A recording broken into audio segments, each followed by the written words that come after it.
Bueno, muchas gracias por la presentación. Gracias al doctor Pérez Segura por la invitación para estar aquí y felicitarle por el giro que le han dado a la Fundación ECO, que la verdad que es notable y muy agradecer. Entonces, decir. También quiero felicitar a los compañeros de Canarias. Me acuerdo que conocí al doctor Andújar cuando hicieron las primeras charlas para empezar a arrancar con el comité molecular y da gusto ver bueno, cómo habéis evolucionado y cómo bueno, pues ya nos está enseñando a todos cómo hay que hacer las cosas, ¿no?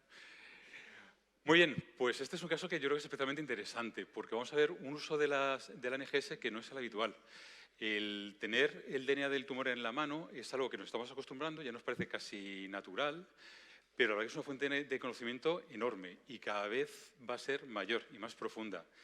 Tenemos ya mucha relación con los paneles genéticos, con ver alteraciones. Mentalmente, rápidamente asociamos una alteración con una terapia cuando existe, pero hay mucho detrás, que sobre todo la gente que sois biólogos conocéis mejor que los clínicos, que está ahí y es cuestión de tiempo que esas capas de conocimiento se vayan incorporando a nuestra capacidad de decisión. Yo creo que el doctor Foncilla se ha enseñado antes una cantidad de técnicas que ojalá poquito a poco se vayan incorporando, pero el propio DNA no solamente te dice qué mutaciones hay, sino cómo está alterado, pues perfiles tipo hipermutado, el TMB es algo importante, los scores tipo HRD, pero además tienen escondidos pequeños huequecitos de conocimiento o pequeños secretos que el reconocerlos, encontrar esos huequecitos, nos va a dar muchísima información. Y esto, la verdad que tengo la suerte de contar en mi equipo pues, con biólogos como Paloma, con lo cual, la verdad que tener un caso, sacarlo de la clínica y poder discutirlo con gente que sabe en profundidad de genética es un lujo que para mí es algo impecable, la verdad. Bueno, vale, pues de aquí abajo lo voy a encontrar mejor. Vale, este es el caso de una mujer de 64 años. Empezó con una cosa muy tonta, empezó con un dolor de espalda y no se fue estudiada en oncología, fue estudiada en el servicio de traumatología y de rebote contaba que había tenido hacía un montón de tiempo, en 2021, un antecedente de un cáncer de cervix microinvasor. Esos son unos poquitos milímetros de cáncer, eso jamás da metástasis y habían pasado ya 22 años. Después veremos la importancia que tiene esto, pero en aquel momento pues el que hizo la historia lo apuntó, pero nadie en absoluto, ni nosotros mismos, le hubiéramos dado jamás la mayor relevancia. Vale, pues se hizo un estudio después de varias pruebas, entre ellas se hizo un PET, perdonad que la imagen no es muy buena, ahora veis un TAC que se ve mucho más claro, pero bueno, las manchas son captaciones patológicas, estas son captaciones tumorales que ahora vemos en el TAC donde están localizadas y esto es captación por parte del riñón. Para los que no sois, porque no estemos acostumbrados a la clínica, el PET ilumina la parte que es cáncer, pero como se elimina por la orina también brilla y ahí hay una retención de orina. Bueno, pues de un dolor lumbar empiezan a aparecer unas cosas muy llamativas. No sé si esto no tiene puntero esto, ¿verdad? Tiene puntero. A lo mejor el de abajo.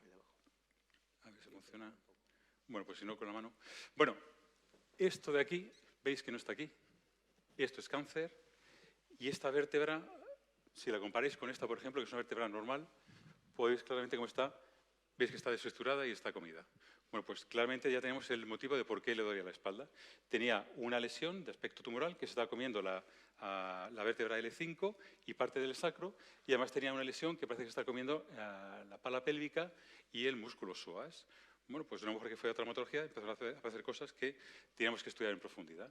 Bueno, pues siempre que hay sospecha de un tumor, lo primero que intentamos es coger una biopsia, ¿no? Eso es automático, eso es inmediato.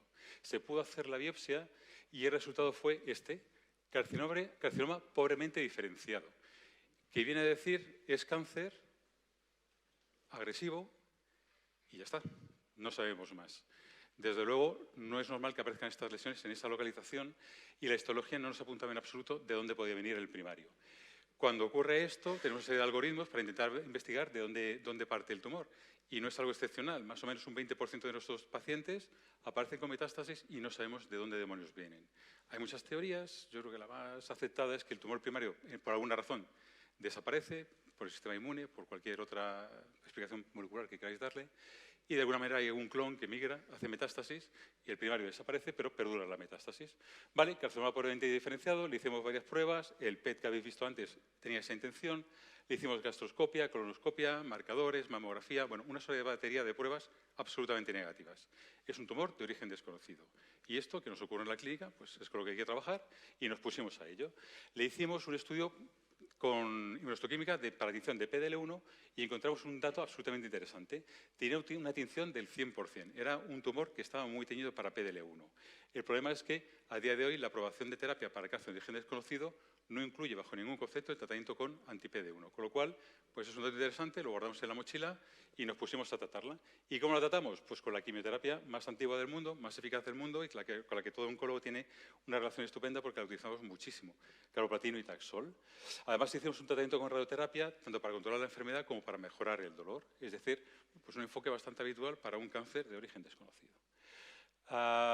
Bueno, como sé que algunos tenéis más o menos relación con la clínica, tampoco voy a extenderme mucho. Lo que he comentado, el cáncer de origen desconocido es una entidad absolutamente reconocida. Ocurre cuando el paciente se lo cuentas, pues cuesta un poquito entenderlo, porque ellos no quieren eso, quieren un diagnóstico, porque te quieren una sensación de seguridad enorme. Realmente para el oncólogo, aunque nos gusta mucho más tener un apellido, pues es una patología que manejamos y estamos acostumbrados a ello. No tiene tampoco mayor susto. No vamos a entrar en mucho detalle, pero sí es cierto que sabemos que tienen un pronóstico peor. Y esto no sabemos bien si es porque genéticamente es un tumor peor o porque realmente, como es una entidad no muy frecuente, tiene poco acceso a nuevas terapias y a nuevos progresos. De hecho, dependiendo del patrón de diseminación que tenga el tumor, tenemos una serie de pistas que nos ayudan a tratar de una forma u otra. Si el tumor de origen desconocido aparece en la axila y es parecido a una mama, pues se trata como una mama. Si es de origen desconocido, pero tiene el PSA elevado, pues se parece mucho a una próstata, se puede tratar como una próstata. Es decir que, bueno, pues dependiendo de cuántas pistas nos deje el tumor, podemos incorporar más o menos terapias o herramientas terapéuticas a su manejo.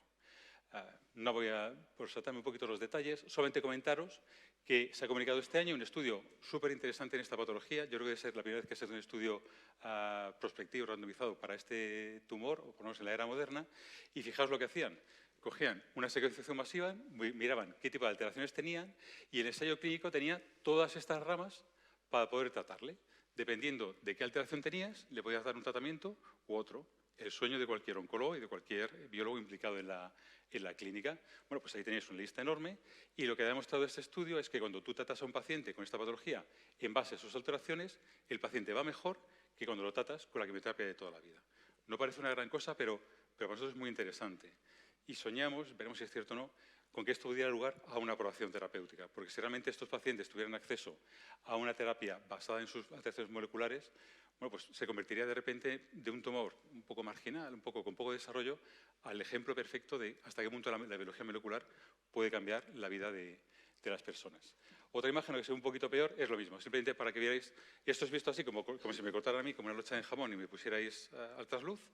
Bueno, pues esta es la metástasis, esta es la vértebra, yo creo que se identifica bien, y este manchurrón negro es la metástasis, este bulto negro que veis que aquí no está, es parte de la metástasis. Es un tumor que afectaba a la vértebra y se comía parte de la parilíaca, el psoas, bueno, un señor cáncer, nada despreciable. Y en esta parte empezamos ya con un tratamiento de quimioterapia. La muestra que habíamos cogido para el diagnóstico la utilizamos para hacer NGS, pero ya empezamos con tratamiento porque, bueno, el resultado tarda un tiempo. Y aquí yo creo que, Paloma, te dejo. Es este, ¿no? Bueno, pues como dice Jesús, con la muestra que se le extrajo de la biopsia se realizó un Foundation One. Este es un panel en el que se examina integralmente el genoma del tumor y tiene una plataforma que está validada analítica y clínicamente. Se analizan 324 genes que están asociados al desarrollo de cáncer y se miran pues, sustituciones de bases, inserciones o deleciones, reordenamientos o alteraciones del número de copias. Además, este estudio es capaz de estimar la inestabilidad de microsatélites y la carga mutacional, el tumor mutational board. ¿Qué se obtuvo de este análisis? Pues realmente tampoco nada que nos diera muchísima información sobre el tipo de tumor. Se vieron dos variantes patogénicas, NRAS G12D y PAX5 G24R, pues como digo que tampoco daban mucha información. NRAS, pues se ha visto que esa mutación de NRAS aparece alterada en cáncer de colorectal, en melanoma, PAX5 aparece alterado en linfoblastoma, tampoco pues nos orientaba demasiado. Sin embargo, bueno, El tumor muerto en Albor era de 6, tampoco era un tumor muy mutado y estable en cuanto a estabilidad de microsatélites. Sin embargo, una cosa que forma parte del análisis del control de calidad de este panel, de este tipo de plataformas, es el mirar una serie de secuencias de SNPs para descartar contaminaciones cruzadas, ¿vale? Y una de las secuencias que se dieron cuenta que correspondía a DNA no humano. Mediante análisis manual para ver a qué correspondía este tipo de secuencias, lo que vieron es que correspondía al virus del papiloma humano. Como este tipo de determinación, la detección de HPV dentro de la plataforma del Foundation no está validada clínicamente, era necesario hacer una serie de pruebas que demostraran que realmente estaba presente el HPV en esta muestra. Entonces, para ello, en el Laboratorio de Dianas Terapéuticas del Hospital HM San Chinarro, hicieron la detección de HPV utilizando PCR reversa Dot-Blot, ¿vale? Y ¿qué es lo que encontraron? Pues vieron que sí que se expresaba, vieron la presencia de HPV, el genotipo 18.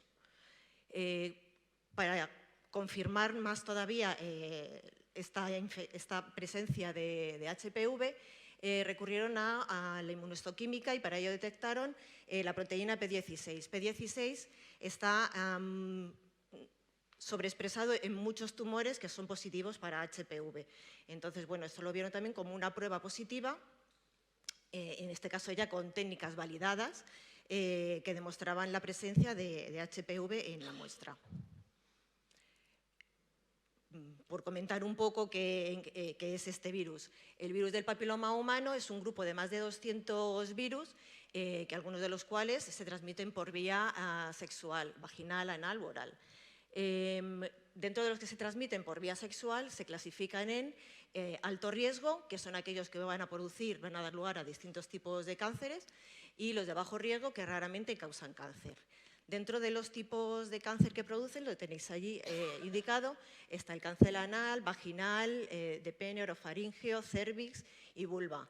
En cada uno de ellos, pues el porcentaje en el que se encuentra son HPV positivos, pues va variando y como veis, pues bueno, algunos como el de cérvix es puesto a 100%, pero es 99, algo, ¿vale? Entonces, pues se ve la importancia de esta infección en el desarrollo de algunos tipos de cáncer. ¿Cómo es la estructura del virus? Consta de una cápsida y un DNA circular de doble cadena que se enrolla alrededor de histonas. La cadena de DNA es un DNA circular y tiene dos genes, los L, late coding genes, y los E, que son los early coding genes, que van a determinar distintas funciones del virus. Los late coding genes determinan la expresión de las proteínas que van a formar la cápsida y los early genes están relacionados con la replicación del virus. En cuanto a las proteínas E6 y E7 van a ser, o los genes E6 y E7 van a ser oncogenes. ¿Cómo se produce la integración del ADN del virus dentro del DNA del hospedador? Cuando se produce, en la parte de arriba tenéis de forma lineal el DNA del papilomavirus en condiciones normales, cuando no está integrado en el DNA del hospedador. El gen E2 va a reprimir la expresión de los oncogenes E6 y E7. Cuando se produce la integración en el DNA del hospedador, normalmente esta integración se produce a este nivel y se rompe, digamos, el gen E2, deja de expresarse y deja de reprimir los oncogenes, el 6 y el 7. En ese momento se expresan las proteínas, las dos oncoproteínas, E6 y E7, que van a su vez a tener unos efectos sobre la regulación del ciclo celular del hospedador.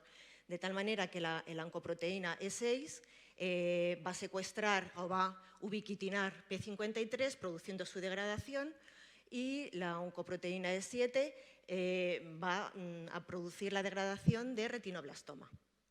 Y de esta manera va a tener el efecto oncogénico en la célula del hospedador. Aquí aparece, en esta imagen, podéis ver sobre todas las vías que pueden actuar estas oncoproteínas. Y como veis son pues, numerosas. Pueden afectar a la proliferación, al crecimiento, a la resistencia a la muerte celular, a la inducción de angiogénesis, etc. O sea, son muchos los efectos que tiene la integración del DNA del papiloma en el hospedador. Además, se ha comprobado que la integración del DNA del virus en el hospedador da lugar a un aumento del número de mutaciones. Por tanto, va a dar lugar a un perfil mutagénico en estos hospedadores. Se asocia a aberraciones estructurales y a una mayor expresión de los genes donde se integran. Los genes afectados van a depender un poco del punto donde se insertan, donde se integra el DNA del virus. Entonces va a haberse alteraciones en muchos genes distintos y no hay una firma exacta que pueda definir la infección por papilomavirus. Pero es verdad que hay algunas proteínas que son más frecuentes que otras. Por ejemplo, la sobreexpresión de P16, que de hecho es la expresión de la proteína que se utiliza como marcador positivo de infección por HPV, pues es una de las proteínas que sí que aparece sobreexpresada en muchos casos. Y, bueno, aquí como ejemplo de cómo afecta, os he puesto la regulación de esta proteína. La proteína P16 está, el gen de P16 está controlada por retinoblastoma, que en presencia de la oncoproteína E7 queda secuestrada y se libera a P16, aumentando así la expresión de esta proteína, y por eso se utiliza como biomarcador positivo de la infección de papiloma. También se ha visto que hay tumores derivados de la infección por HPV que presentan mutaciones en genes como PI3K, en TRAF3 o amplificaciones en E2F1.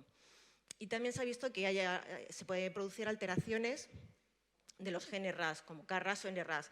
Y si recordamos, en el panel que habíamos visto, entre los resultados que habíamos visto de la paciente, había una mutación de NRAS. Por tanto, bueno, esto también estaría un poco apoyando esta infección por papiloma. Bueno, pues ya con un diagnóstico mucho más claro, pues para sorpresa de todos, resultó que aquel carcinoma microinvasor de 1999, de alguna forma mágica e incomprensible, parece que 20 años después había sido capaz de sobrevivir y dar metástasis. Hicimos la operación ginecológica, revisamos y no encontramos ningún tipo de segundo primario que hubiera sido lo más razonable, que no fuera heredero de aquel tumor, sino que fuera uno nuevo. Entonces, a día de hoy, salvo que se nos haya escapado algo, este tumor, increíblemente, es heredero o es una metástasis tardísima, de aquel tumor microinvasor. Y eso sí que lo podemos discutir, porque la verdad que es una cosa que nos sorprendió enormemente. Por eso hicimos tanta prueba para demostrar que era HPV positivo, porque no nos lo podíamos creer. ¿Y cuál fue la buena noticia? Bueno, pues que de repente un tumor de gen desconocido que puedes tratar con quimioterapia y nada más, se nos abrió pues, una ventana de posibilidades. Para los tumores de cervix, que son PD1 positivos, como este era el caso, está aprobada ya la inmunoterapia.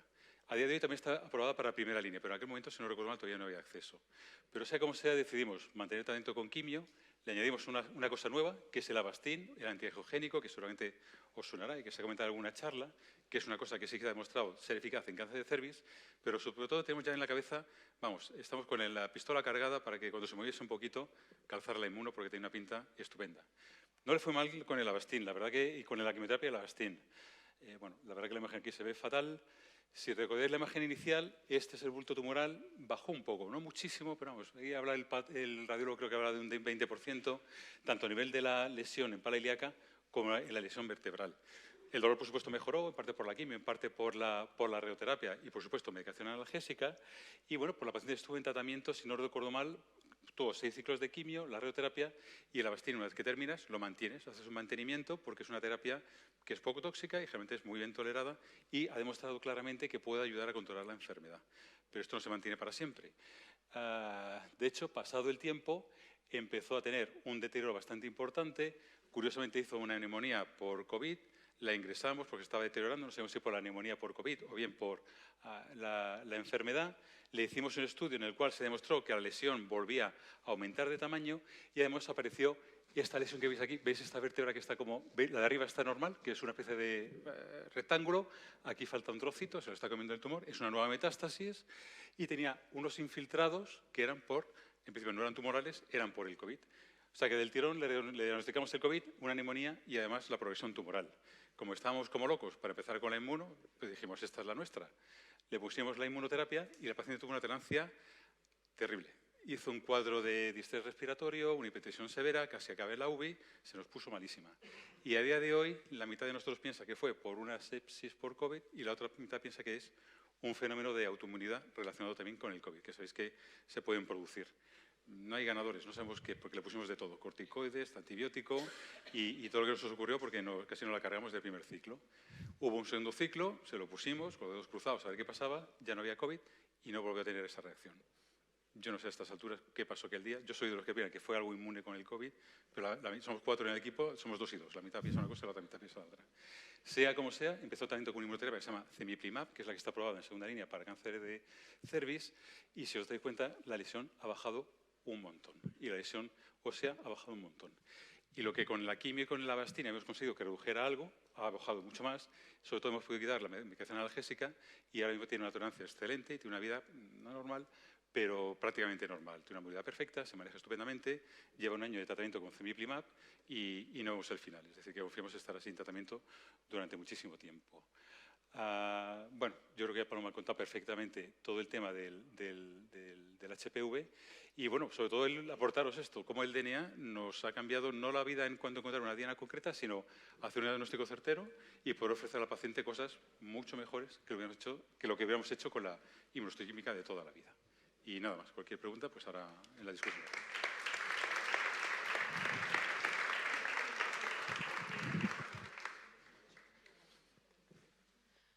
Bueno, vamos un pelín justos de tiempo, pero si hay 5 minutitos para preguntas. Muchas gracias a todos los ponentes, han sido unas charlas espectaculares. Como queráis. Bueno, sí, yo quería preguntar, bueno, al hilo de las 2 primeras intervenciones, esto de el problema, sobre todo, que veo que hay con el tema de las determinaciones en tumor sólido en tejido, o sea, mutaciones somáticas en las cuales vemos que cada vez tenemos que incorporar o se incorporan más genes porque cada vez hay más dianas terapéuticas y ese tema que decíamos al principio que comentaba Pedro de la necesidad de consejo genético. ¿Crees que es necesario, esa necesidad debe de estar ya implantada en los hospitales, incluso para hacer paneles somáticos por la posibilidad de encontrar hallazgos incidentales de enfermedades? Es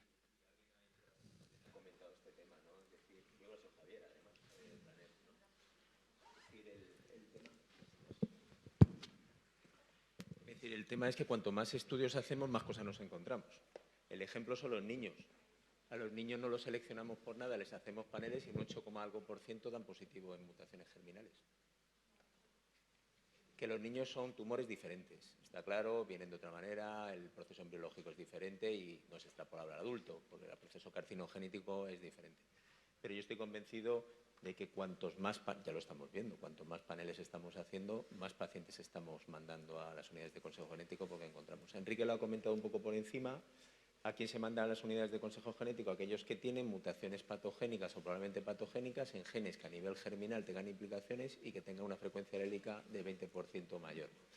Esto ya está recogido en la cartera de servicios del Ministerio, se acaba de publicar, de que aquellas alteraciones somáticas con más de un 20%, yo no sé si ha marcado 20 o 30, ahora me queda la duda, pero también hay que mandarlas. Esto va a incrementar muchísimo. Cuantos más genes hagamos, más detección, más envío.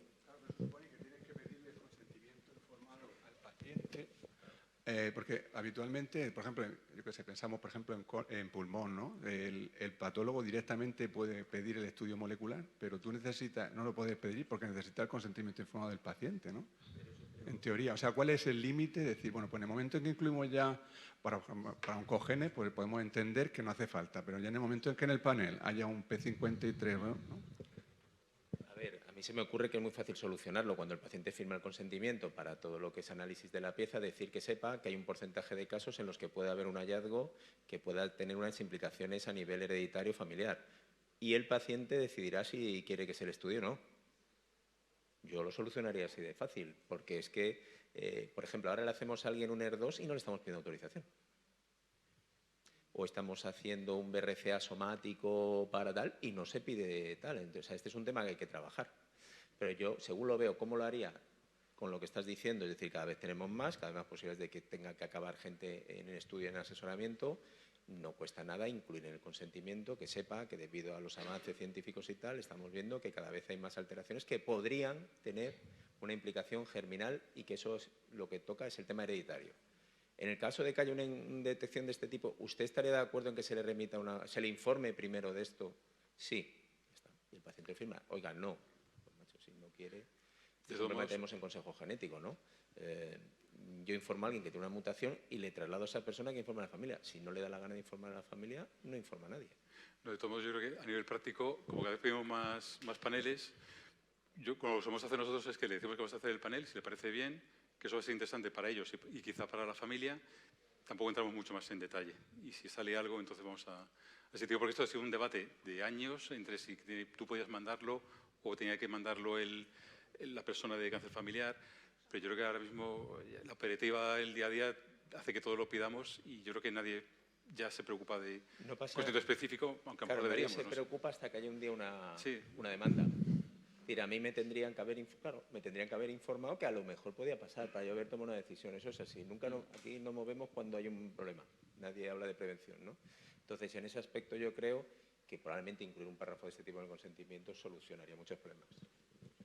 Sí, yo creo que lo que decía él es cuando se pide directamente desde anatomía patológica un panel amplio que se va a empezar a hacer, que no pasa el paciente por...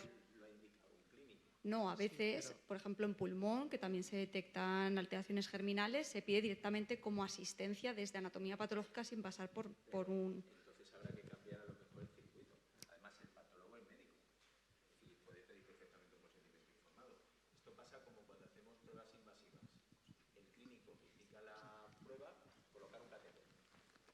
Tienes que informar al paciente y tiene que firmar el consentimiento que tú le das. Gracias. Pero luego el que realiza la prueba tiene que volver a informar de las complicaciones. Entonces, yo aquí, ¿cómo lo veo? Que firme el patólogo, se lo comenta, si tiene que hacer algo, o que le diga al médico que le va a hacer el patólogo. Porque, claro, si sabemos que todos los pulmones se van a hacer un panel, o el cirujano torácico, o el oncólogo médico, o el oncólogo radioterápico ya tiene que informar al paciente, porque en ese servicio está protocolizado que se va a hacer el estudio. Es que no lo tiene que hacer ni el patólogo, se lo tiene que hacer el médico que indica la biopsia, por ejemplo. Oiga, que sepa que le hacemos una biopsia, que vamos a estudiar esto, pero que a veces nos encontramos con cosas que pueden afectar a nivel hereditario. ¿Qué quiere usted que hagamos con eso? Que eso es realmente lo que le estás diciendo, no le estás diciendo que lo vayas a mandar. ¿Qué quiere que hagamos con esa información? Pero yo veo que la solución más rápida sería incluirlo en el consentimiento. Creo yo. Y una pregunta para vuestro caso. En el año 90, ¿cuándo era el micro? 1999. La clasificación ha caído cambiando con el tiempo. Antes teníamos 7 milímetros de infiltración, ahora tenemos 3. En aquella época no había, por supuesto, no había PET y el TAC se utilizaría como se utiliza. Hoy en día, una paciente con esto se le hace un TAC para ver adenopatías. Lo que probablemente esta mujer tendría sería una adenopatía, o tendría una enfermedad fuera de lo común. Y yo recuerdo en el comité de ginecología 2 casos de este tipo de mujeres que tuvieron adenos, sobre todo adenos, de hacía muchísimo tiempo. El GATA3 que se expresa en esa biopsia, el GATA3 es un marcador un poco inespecífico fuera del genito urinario. Entonces, yo creo que hoy en día los casos que tenemos con esa sospecha, aunque hayan pasado mucho tiempo, hay que hacer una P16. Y si tienes un LIPA o un LinaRay, hazle un LIPA, que no cuesta tanto, ¿no? Pero sí que me parece interesante este tipo de cosas que a muchísimo tiempo. Sí. Pues no se nos pasó por la cabeza, es decir, y está puesto en la historia porque alguien lo puso, porque esto Claro. es lo tipo que te lo cuenta el paciente y a veces ni lo apunta. Un microinvasor, no sé cuánto mediría, pues como tú dices. Sí, sí. Pues es bueno saber que también nos ha pasado porque a nosotros nos costó mucho aceptar que era Y como iba a favor del paciente y nos ofrecía más cosas, pues encantados, porque eso, yo trabajo en un centro privado, las compañías aseguradoras se ciñen mucho a la ficha técnica, entonces la excusa perfecta para poner tratamiento. Pero ya te digo, le hicimos la secuenciación, la PCR para el HPV, la tinción para P16, y pues ya no nos quedan más cosas para hacerle. Un CPS del 100%, en fin. Y el CPS del 100%, huele mucho a cervix. pues ya nos rendimos la evidencia. Bueno,